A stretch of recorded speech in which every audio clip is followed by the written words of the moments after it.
everyone, and welcome back to Wake and Take. It's your boy Jason, and we've got some football to talk about today. Today is Monday, so of course we're going to give our takeaways from yesterday's action. We've got lots of good takeaways today, lots of fun reactions, lots of things to talk about. So go ahead and take out your coffee, sit back, relax, and enjoy the show.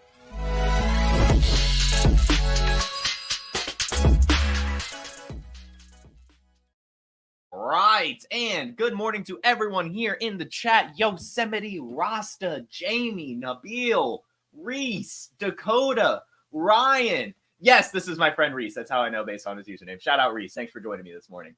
Yeah, we will be talking about this very early in the show. Dakota, or the volume is rough right now. Hold on. Let's figure that out. I haven't touched a single thing. Everything should be fine. Everyone, let me know if it sounds rough. I don't know. I feel like or maybe it's automatically adjusting.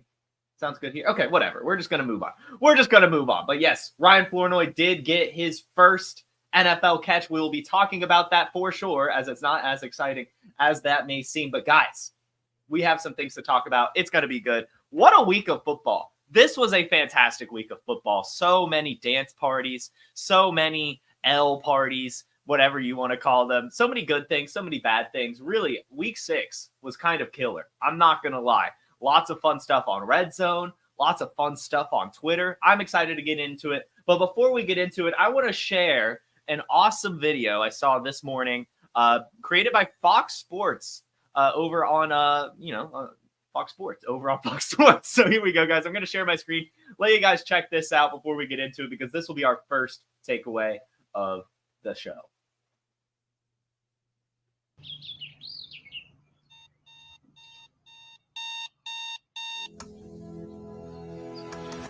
Good morning, Cleveland. The Browns are 4-1 with a big game today in Philadelphia. Well, the story of the year so far has to be Baker Mayfield.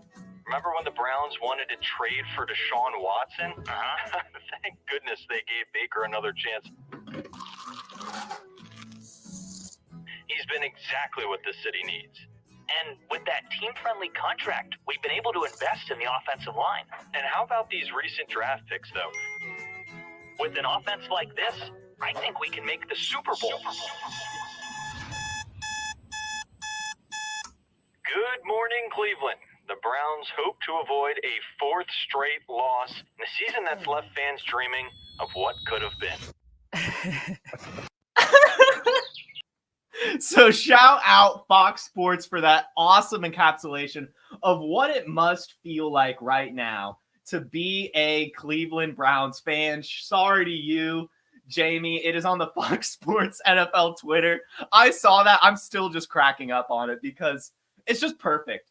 It is just perfect. It's everything about it. Just the Baker Mayfield jersey, the fact that they mentioned how he would have been on a team-friendly contract, how funny it would have been if they actually went through with Deshaun Watson, the good draft picks they would have been able to make. But no.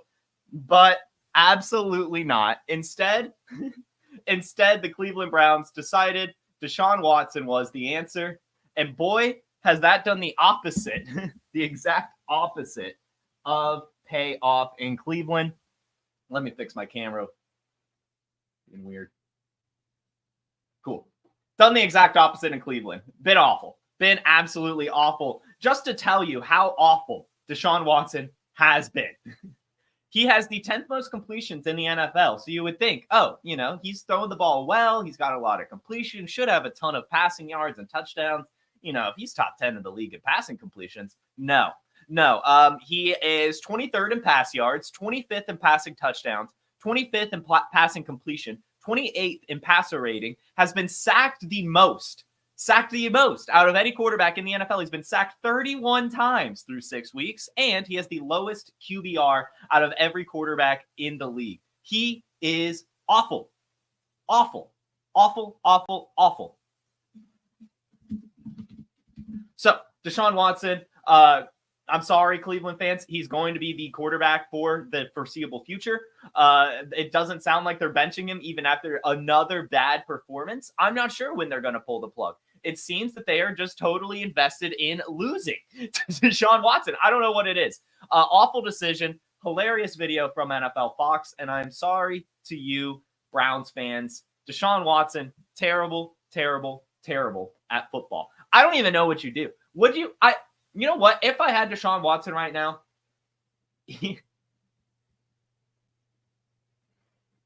Jamie, Watson has more lawsuits than touchdown passes since he's landed in Cleveland. That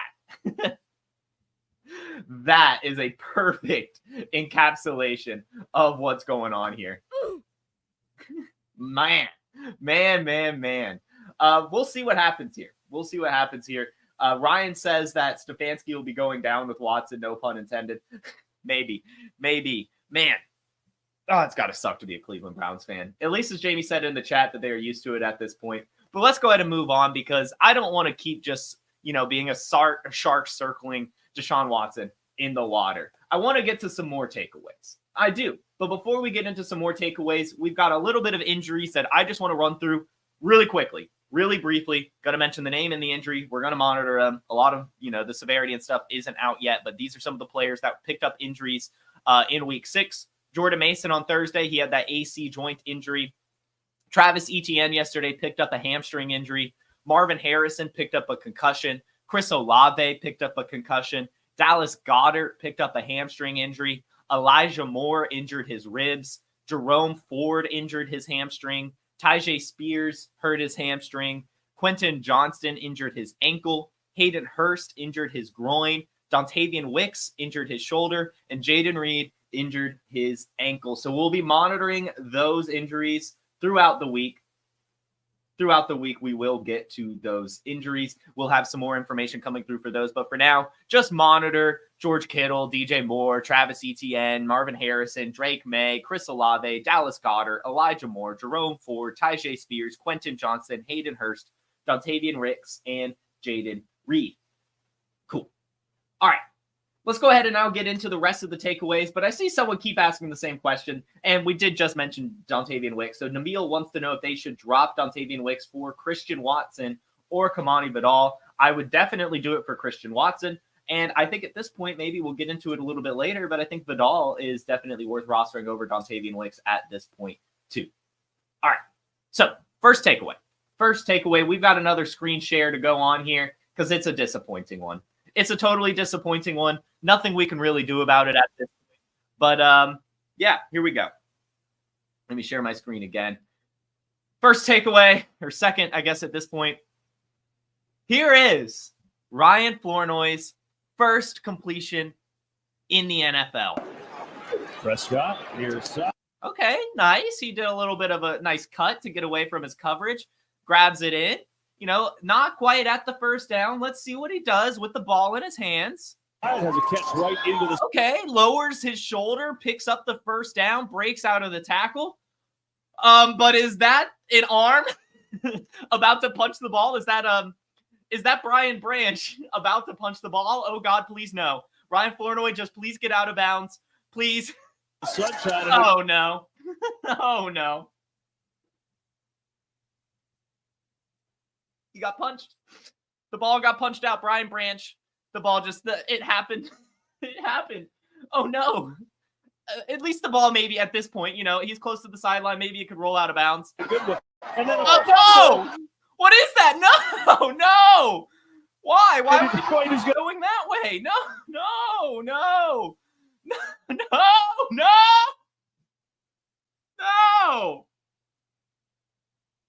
Let's watch that again. Prescott, near side, has a catch right into the sunshine and a good one. And then a fumble, and Detroit is going to pick it up. The first NFL catch. That's me. That was me after I watched that. Ryan Flournoy on the ground. That's me. That was me yesterday. Oh, God. Why? Why? Why does this have to happen? Why are the football gods so cruel? Why would they do that to me? Ryan Flournoy's first NFL catch results in an awesome Awesome first down, 12-yard reception, fumble.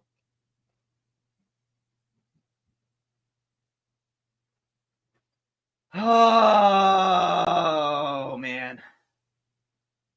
Man. It looked good, too. It looked good. You saw it. You guys saw it. Breaks that tackle, gets out to the first down, lowers his shoulder. Great move after catching. Why did Brian Branch, why did the Lions and the Brian Branch especially have to play so well yesterday? We might, it's fine. Fine. We've got some silver linings, guys. We're not giving up.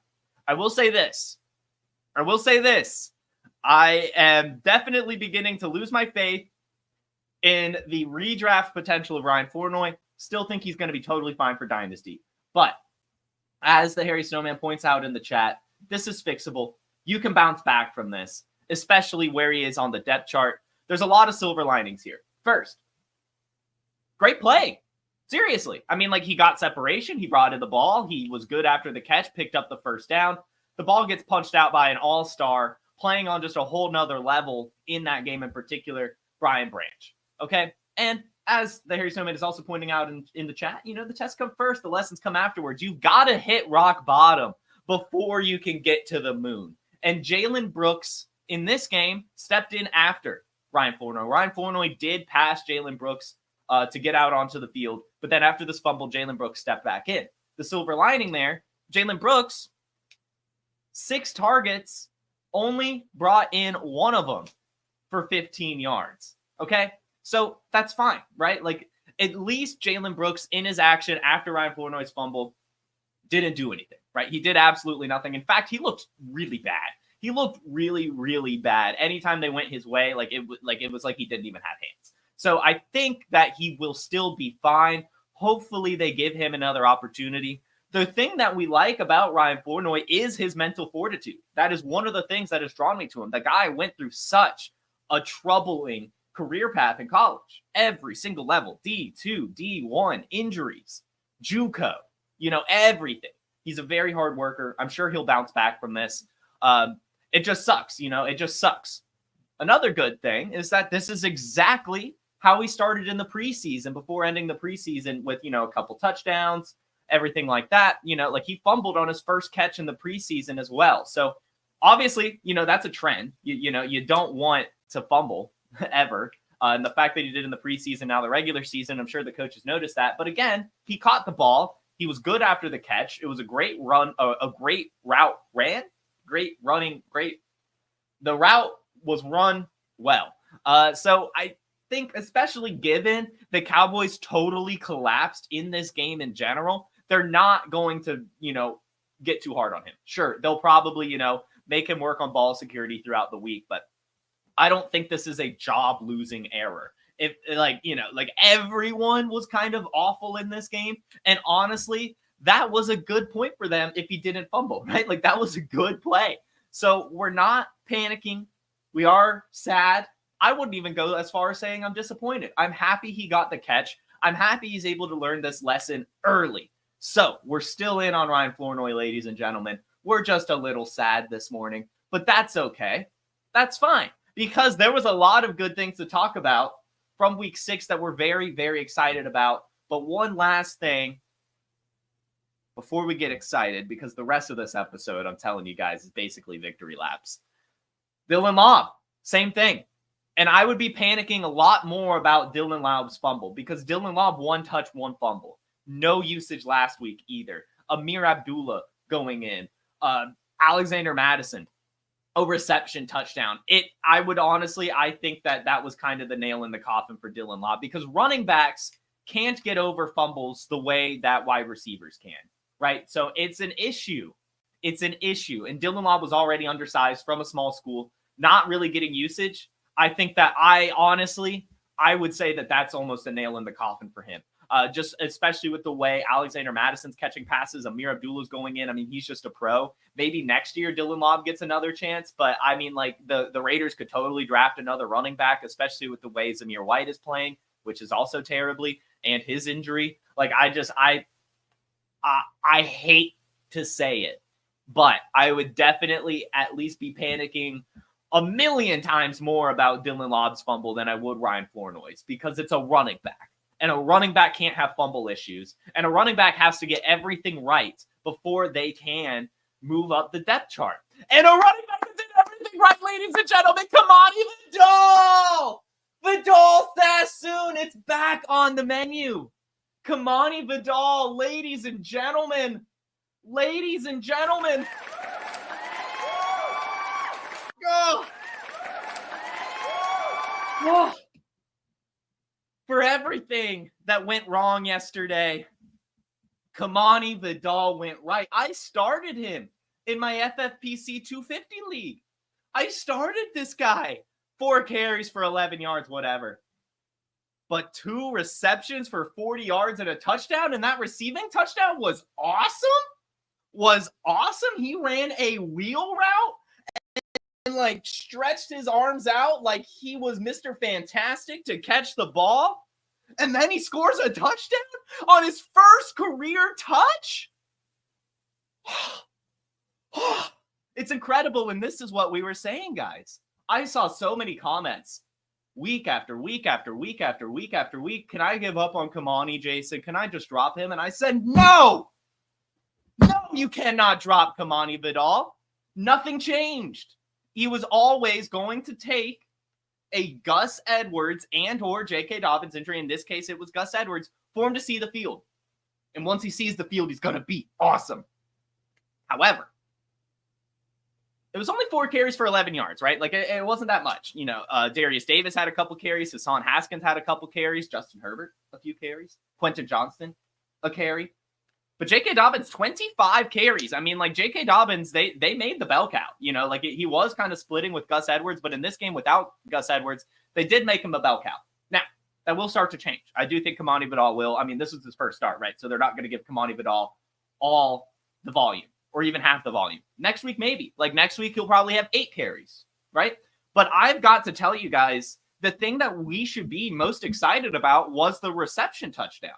That's not even what we expected. Kanani Vidal's a grinder. He's a between the tackles grinder. When I spoke to him at the Senior Bowl, he compared himself to Maurice Jones-Drew and Ray Rice. Maurice Jones-Drew and Ray Rice. Those are not pass-catching running backs. Okay? Those are bowling balls. And that's exactly what he is. So it's awesome. To see the receiving usage, to see the awesome catch on the wheel route, to see him come in and get a few carries between the tackles. This is awesome stuff, guys. This is all we wanted and more. Kanani Vidal back on the menu. And that's like a victory lap right there. I mean, I like I said, you can't give up on him. It's gonna happen. Like, it was always going to happen. There was no way Kanani Vidal wouldn't happen. And I know no one likes injury takes, but it was Gus Edwards and J.K. Dobbins. Okay? Like, it's almost guaranteed that those people would go down for a limited amount of time at minimum, right? Like, it was always going to happen. And that's why we held on to him. So, Kanani Vidal, let's go. Awesome stuff. Dance party on the way for Kanani Vidal. Honestly, probably should already do it. I don't have a dance song on here, though. We could just play the Bulls. Maybe. Where is it? Do you guys hear it? Oh. There it is. Kanani Vidal, baby. Awesome stuff from Kanani Vidal. So that's 1 victory lap down.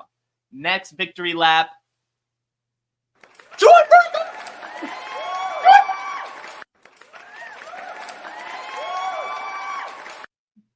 What did we say? How many times did I have to say it? How many times did I have to say it? Troy Franklin. Seriously. I don't care that he underwhelmed at the combine because his athletic profile still came through just fine. And all offseason, my only takes from the Denver Broncos were absolutely do not draft a Broncos running back. Check. In fact, super check. Why would you want a Broncos running back? Seriously. And if you want any Broncos players in fantasy, you want Bo Nix, check, dude's kind of been killing it for fantasy. Or you want Troy Franklin. We're now throwing a check in that column because in this game, 2 of 3, 31 yards, and his first career touchdown. Slowly but surely, he's becoming Bo Nix's favorite target in Denver. His favorite target at Oregon, going to develop into his favorite target in Denver. It's awesome. It's awesome. Why wouldn't it happen? Why? Seriously. Like, that's always what I have to, like, when I have takes like this, I always have to ask, why not Troy Franklin? Why not the wide receiver he just threw for over 1,000 yards to on a Heisman competing season? Why not? And this is why it would happen, because they're friends. They've thrown the ball to each other for years. And Troy Franklin's a good wide receiver. He's not great, but he's good. And just throughout the year, he's going to continuously get more and more volume. Do you guys really think Devon Vele is going to continuously have 6 targets? Right? Lucas Kroll, 4 targets. Like, come on. It's going to be Troy Franklin. Pick him up on your waiver wire if he's still out there. He shouldn't be, because I've been telling you guys to pick him up.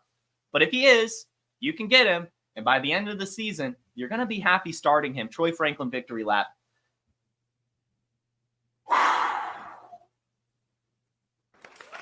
DeAndre Swift! DeAndre Swift! Guys, come on! Come on! Jesus. 2 weeks ago, DeAndre Swift had one good game, and every fantasy analyst out there was saying it's time to sell DeAndre Swift and pick up Roschon Johnson. What did we say on this show? No! We said no. We said no. If anyone's trying to sell DeAndre Swift after that one game a couple weeks ago, you send them an offer and you put that bad boy on your team, because DeAndre Swift was paid $24 million for 3 years, a contract similar to what Tony Pollard got, a guy who's killing it, on an ascending Chicago Bears team. They paid him to be a stud. He's gonna be a stud. We saw him be a stud in Philadelphia without the touchdowns. Now we're seeing him be a stud in Chicago with the touchdowns, with the explosive plays, and it's only going to get better. It's only going to get better. The Chicago Bears still haven't become the Chicago Bears yet, and DeAndre Swift is still doing this.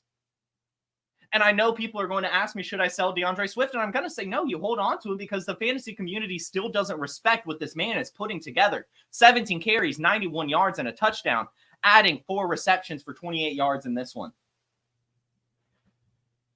It was always going to happen.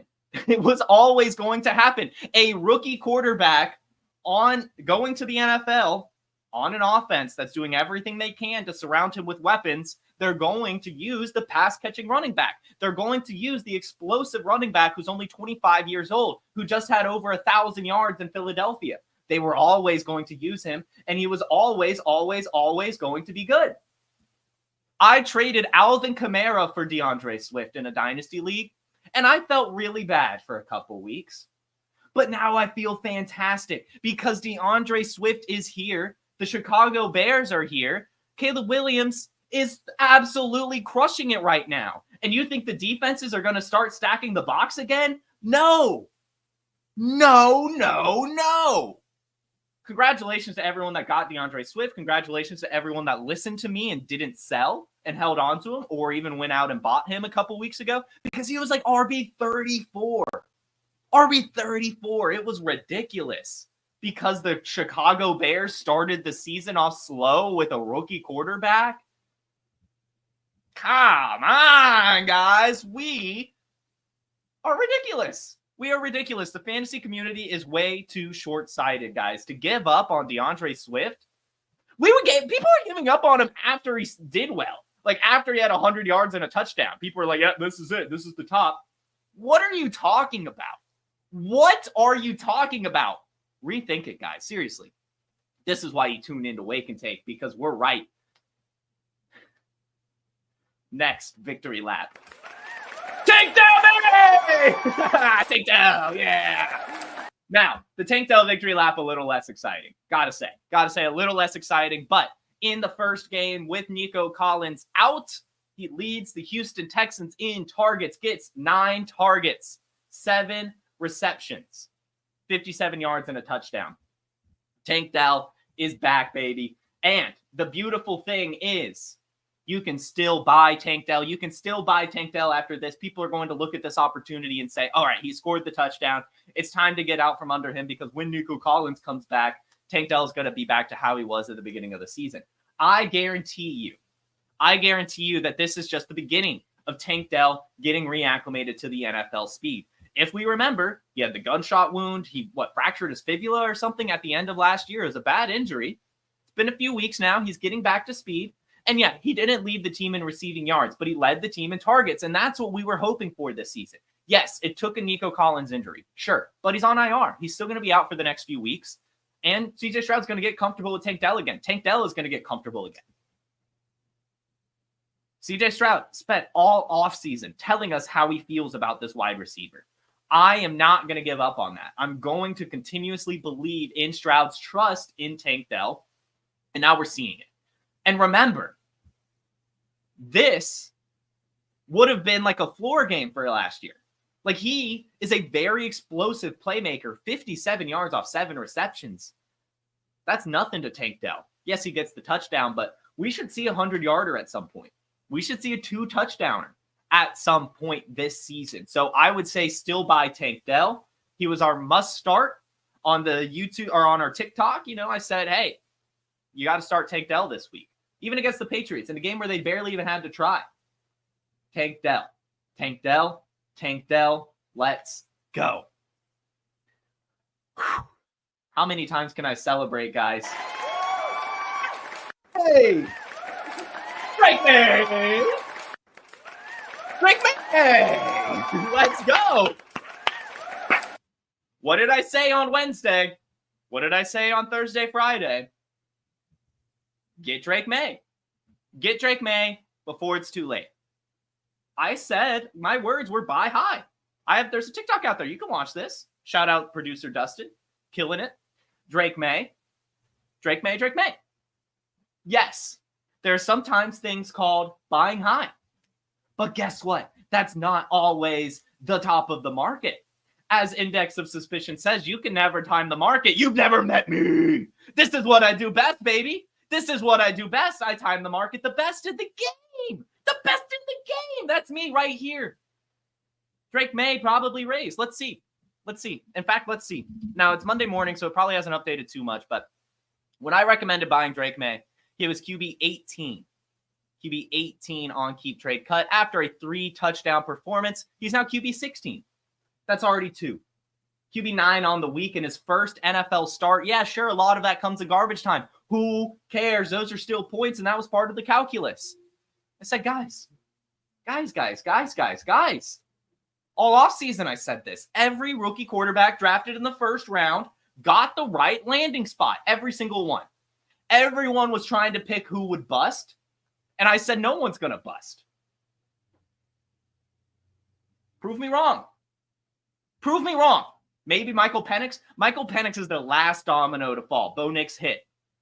Maybe J.J. McCarthy. J.J. McCarthy hasn't hit. He got injured. So sure. But Jaden Daniels, Caleb Williams started to hit. Now Drake Maye, 3 touchdowns in his first game?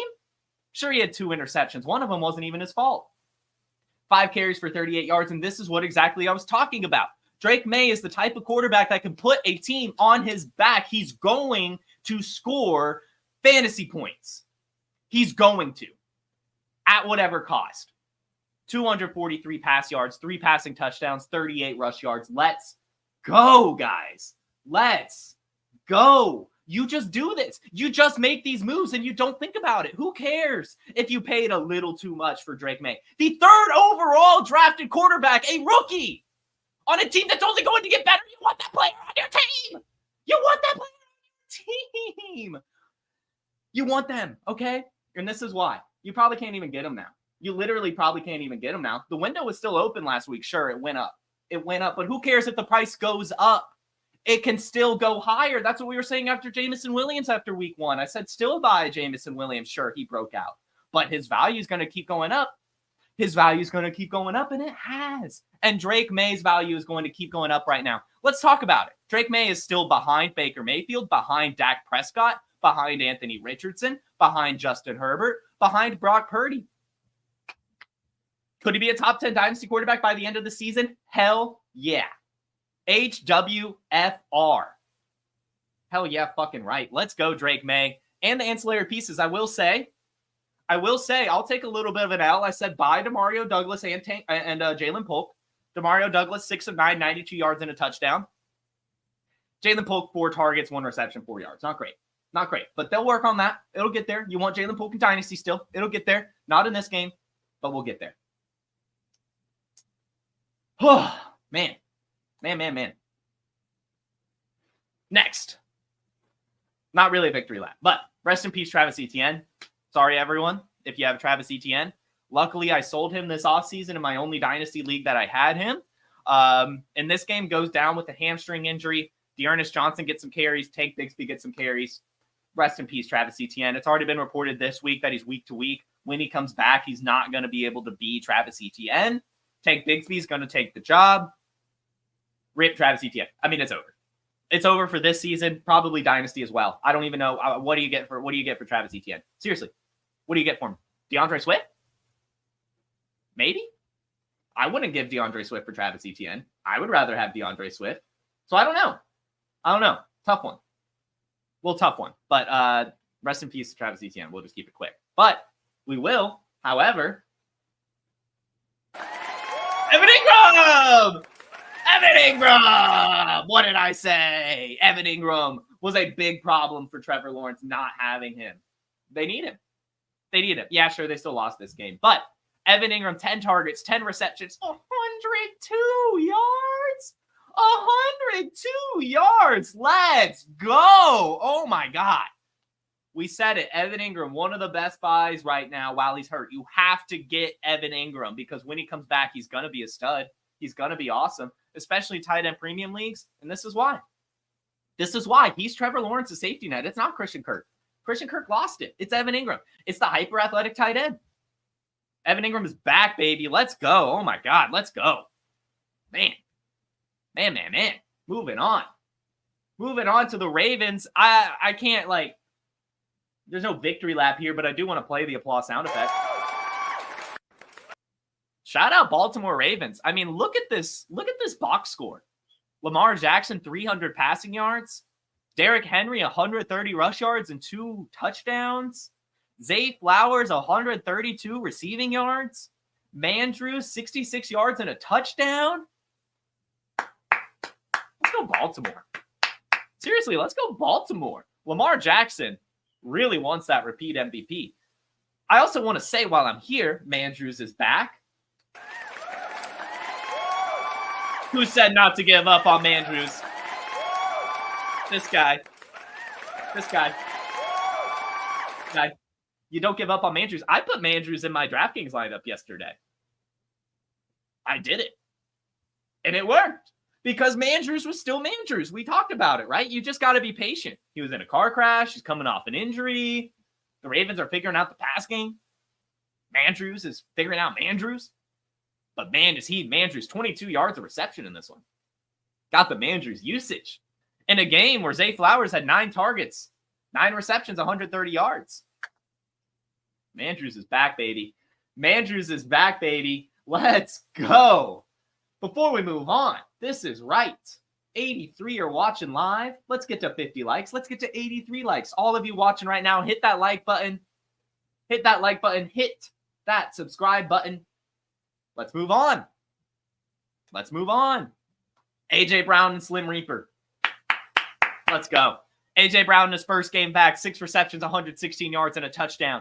Devontae Smith in his first game back, 3 receptions, 64 yards and a touchdown. It's not playing. The applause sounder is supposed to be playing, but pretend it played. Awesome stuff from A.J. Brown and Slim Reaper. We'll move on to the Green Bay Packers. Jordan Love is too good. Dontavian Wicks is not good. Jaden Reed is insane.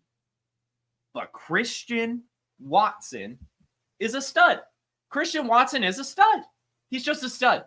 If you can get Christian Watson, get him. Get him. I don't care. Christian Watson, I love. I really do. I have begun to lose faith in him. I'm not going to lie, especially with all these injuries continuously piling up. But this injury ended up not being as bad. Goes out there, looks like Randy Moss on his receiving touchdown. Christian Watson's just a stud, guys. He's just going to score touchdowns at will. That's just what he does, and Jordan Love likes him. It only takes 4 targets, 3 receptions for 68 yards and a touchdown for him. And he's going to keep doing that pretty much all the time. Pretty much all the time. Christian Watson's just a dude. I love it. I absolutely love it. So, hey, Jordan Love, just too good. All these Packers receivers. I mean, Romeo Doubs had 2 touchdowns in this one, and they were nice touchdowns. So shout out Romeo Doubs as well. Shout out these Packers receivers. I would say buy Jordan Love because he's another player that's just disrespected in his value. He has gone up. He's QB6 now. But still, you could probably get him still for a decent price, like a Stroud for a Love plus, a Mahomes for a Love plus. Those are 2 trades that I would definitely be exploring. Moving on. The Cardinals, man, did they fall flat. Marvin Harrison Jr. picked up a concussion. That sucks, literally. Early concussion, no receptions. You hate to see it. Hopefully he doesn't end up being as sidelined as long as Malik Neighbors has been. But at least in his absence, Michael Wilson scored a touchdown, and Trey McBride absolutely dominated. So if you have Trey McBride, congratulations. You've got a really good tight end for the next couple weeks. Michael Wilson looks to become a starter as well. So if you've kind of been sitting him on your bench, you could probably start him next week if Marvin Harrison Jr. is out as well. And then just a little small clap for Trey Benson. He was out-touched by James Conner, but he did lead the team in rush yards. A lot of that probably because the game was out of hand and they just want to get Benson involved. But I just want to use this opportunity to remind you guys. Trey Benson should be just as valuable as Jonathan Brooks. You can call me crazy all you want, but going into this season, Trey Benson and Jonathan Brooks were neck and neck. Absolutely neck and neck in value. And the only thing that's changed is nothing. In fact, if anything, Chuba Hubbard has done everything in his power to keep his job or at least get volume even when Jonathan Brooks returns. Whereas Trey Benson, James Conner's gone after this season and is probably going to get hurt this year. In fact, I would probably rather have Trey Benson than Jonathan Brooks on my dynasty team right now. Now, obviously, I understand the valuation of that. Like, you could trade Jonathan Brooks for Trey Benson plus. But just talking roster construction and everything, you could get Benson for really, really cheap right now, and you shouldn't be able to. This is another thing where I talk about the fantasy community is just too short-sighted because going into this season and in rookie drafts, we were drafting Trey Benson for 2025. But because he's not seeing the field enough in 2024, we're devaluing him. What's that about? Seriously, what is that about? Explain it to me because I don't understand it. Get Trey Benson while you can. Get Trey Benson while you can. Moving on. Buccaneers, baby. This is a victory lap time because early this season when Chris Godwin was the wide receiver 1, I literally said this isn't even the ceiling. I literally said that this isn't even Chris Godwin's ceiling. I said it's coming. I said we are going to get a 100-yard, double-digit reception, 2-touchdown Chris Godwin game. I said it. We all knew it too. I said you can still buy Chris Godwin. You don't want to sell Chris Godwin. We haven't even seen his ceiling yet.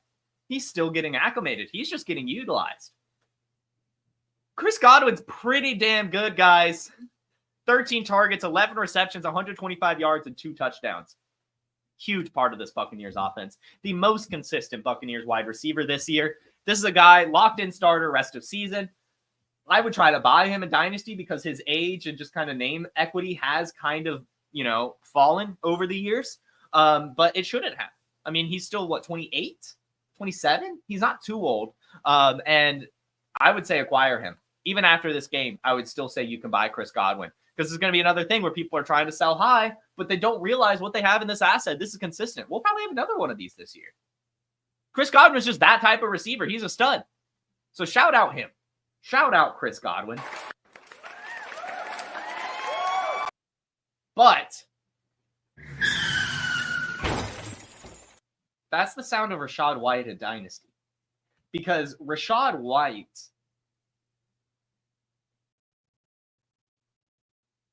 yikes. Sean Tucker, 14 carries, 136 yards, and a touchdown. Bucky Irving, 14 carries, 81 yards, and a touchdown. Bucky Irving, 2 receptions for 24 yards. Sean Tucker, 3 receptions, 56 yards. For the Buccaneers to have their best game of the season when Rashad White is out, that's a concern. I would be panicking. What? I would be panicking so hard if I owned Rashad White. If I owned Rashad White, I would not be feeling good right now. Sean Tucker looked incredible. Bucky Irving looked like Bucky Irving, and both of them have pass-catching chops. I don't know what kind of role Rashad White is coming back to. Now, I'm not gonna sit here and say that Sean Tucker has taken Rashad White's job. That's not true. Rashad White is still probably like first in the pecking order when he comes back.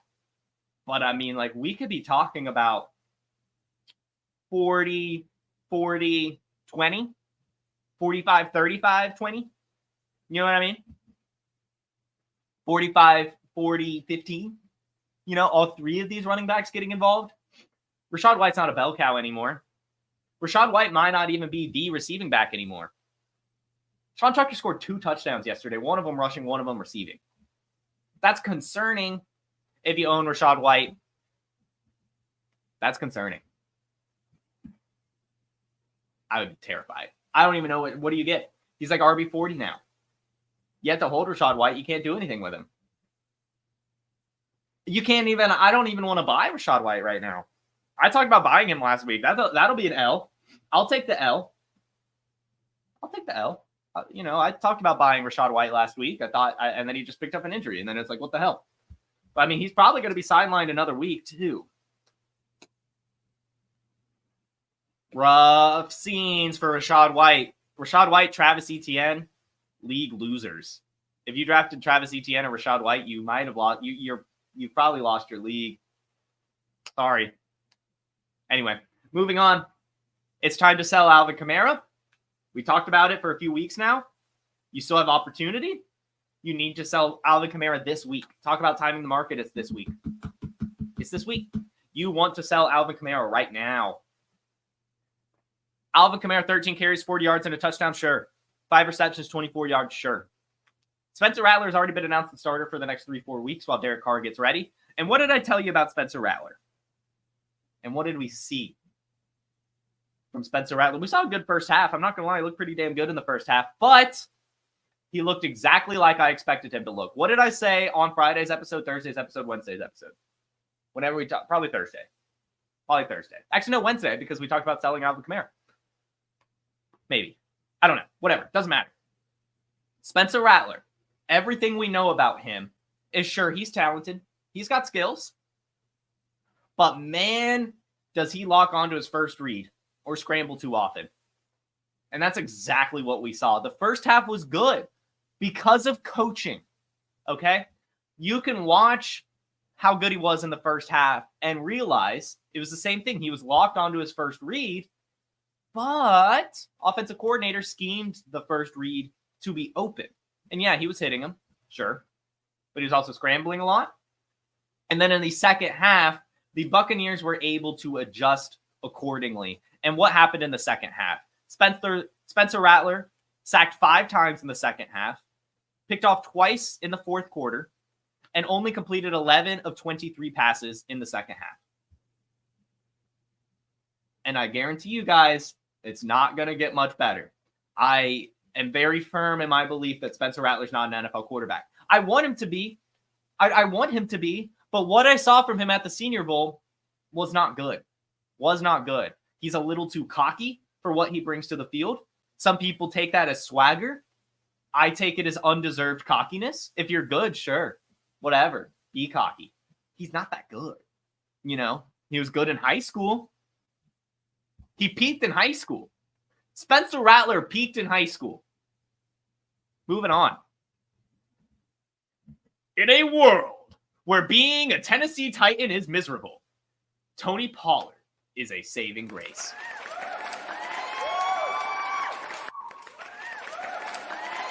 Give it to me. Give it to me. I was the only one here at Player Profiler. The only one at Player Profiler that said Tony Pollard. Actually, I think Memphis was on Tony Pollard. I'll give it to Memphis. Memphis and I were in on Tony Pollard. But everyone was like, Tyjae Spears this, Tyjae Spears that, Tony Pollard this, Tony Pollard that. And I said, Tony Pollard this, Tony Pollard that. This was a guy that was recognized as a top 5 dynasty running back. Explosive as all get out. Last season had a down year because he was recovering from an injury. But we saw in the second half of the season, as he got more acclimated, as he got healthier, he looked pretty damn good in Dallas. He started breaking away some of those chunk plays, had some of those explosive runs, had some nice catches. The Tennessee Titans saw that, and they gave him the bag. The same bag that DeAndre Swift got. And you don't do that unless you believe in this player. It's a new coaching staff. They're not going to be that invested in Tyjae Spears. They brought Tony Pollard in for a reason, and he has been nothing but spectacular. The Tennessee Titans were awful. Awful, awful, awful yesterday, but Tony Pollard wasn't. He had 3 receptions for negative yards, but who cares in PPR leagues? He had 17 carries for 91 yards and a touchdown. And Tyjae Spears got hurt, unfortunately. So congratulations to every one of you that listened to me and got Tony Pollard. I know I did. I'm very happy I have Tony Pollard in the spots I do. My Scott Fishbowl RB4. My Scott Fishbowl RB4. Why? Why was he so cheap? Why was Tony Pollard going after Tyjae Spears in drafts? It was asinine. It was asinine. And another Tennessee Titans take that I was right about. Why were we drafting Calvin Ridley? Why would you draft Calvin Ridley? Why would you draft Calvin Ridley? Give me a reason. I asked that. I couldn't come up with a reason. I didn't want Calvin Ridley. I wanted DeAndre Hopkins. And sure, that has not panned out in a great way yet. But 8 targets, 0 receptions? Are you kidding me? Are you kidding me, Calvin Ridley? Are you kidding me, Will Levis? Awful stuff. Awful stuff in that pass game. At least DeAndre Hopkins can catch balls, but Jesus, man. Awful stuff. Awful stuff. All right, Harry Snowman, I need you to let me know who it was. Who else was in on Tony Pollard? Because I only know me and Memphis, but there might be another one. I will contend. I'm curious. But yeah, Calvin Ridley, bad. Horrible draft pick. Horrible draft pick. Moving on, the Raiders need to go back to Gardner Minshew. I'm sorry. Aiden O'Connell is not an NFL quarterback. It is what it is. Gardner Minshew maybe not an NFL quarterback either, but he's just so much more competent. Watching that, yes, it was the Steelers. Yes, TJ Watt is a game record. But, like, it's just not, like, Aiden O'Connell doesn't have it. He's fine. You know, like, my comp for Aiden O'Connell is Davis Mills. Yet, like, does that spark confidence? No. Absolutely not. So I don't know what the Raiders were thinking, to be completely honest with you. I know they maybe wanted a spark or something, but they just mismanaged this. And honestly, this has kind of made me lose a little bit of faith in Antonio Pierce. You know, I kind of got on his side. I thought he was a good head coach, but you can't do it the way they did it. Okay? Like, if I'm a head coach, this is what I'm doing. Especially if I'm an interim head coach that got to keep my job because of how last year ended. Last year ended well under Aiden O'Connell. Zamir White, you know, things were kind of working. You have to build upon that in the offseason. You know, yeah, you can bring in Gardner Minshew for a competition. But if your plan is to give it to Gardner Minshew and then at some point pull the plug to go back to Aiden O'Connell, you're doing it wrong. The plan should have been give it to Aiden O'Connell until he loses the job. And everything we heard this offseason was that Gardner Minshew didn't do enough to earn the job. We heard it was a competition every single day and that no one was separating themselves. If that's the case, you've got to keep rolling with Aiden O'Connell. And then when you realize, like we already knew, that he's not an NFL quarterback, that's when you can pull the plug. That's when you can pull the plug and go to Gardner Minshew, and you'll see the offense start to show some signs of life and start rallying around a guy. But now you've lost locker rooms, right? Like now you have no one getting up to fight for their quarterback. And it's just awkward. Now it's just awkward now because Aiden O'Connell goes out there, can't do anything, probably loses confidence, doesn't look that good. 27 of 40, 200 yards, a touchdown and an interception. No rush yards. Brock Bowers is the only one who catches the ball. But man, not good stuff. They need to go back to Gardner Minshew. They probably won't, but they should. They should. They should. Anyway, moving on to the Lions. I don't even know what to say besides, my Lord.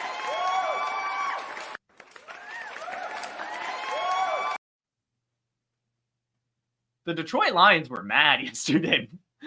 47-9. Absolutely embarrassing the Cowboys. I mean, like, Penei Sewell almost had a touchdown. In fact, he did score a touchdown, but it just went back to a penalty.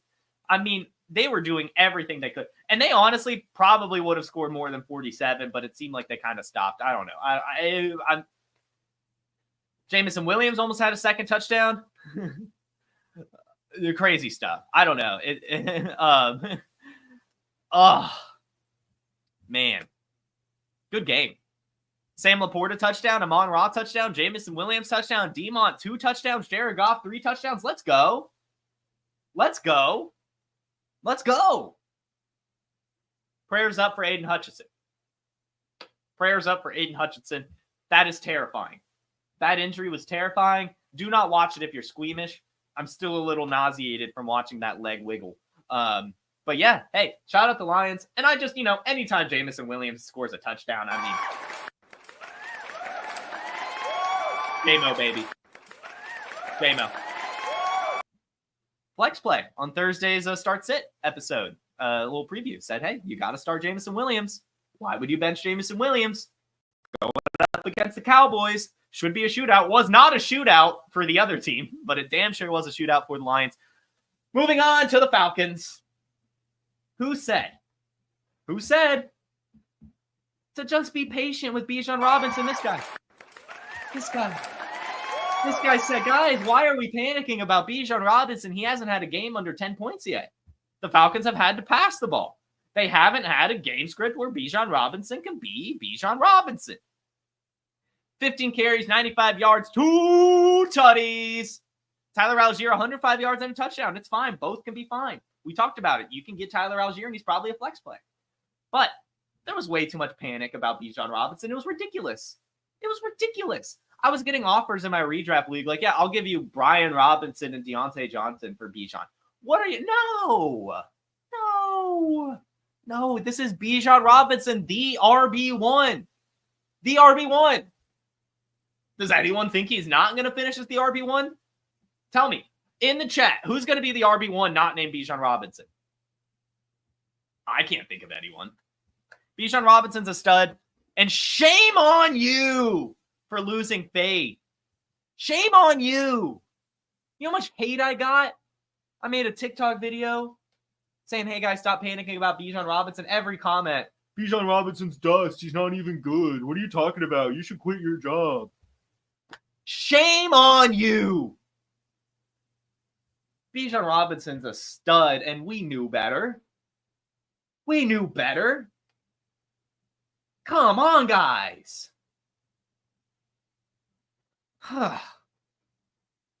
Carolina, briefly.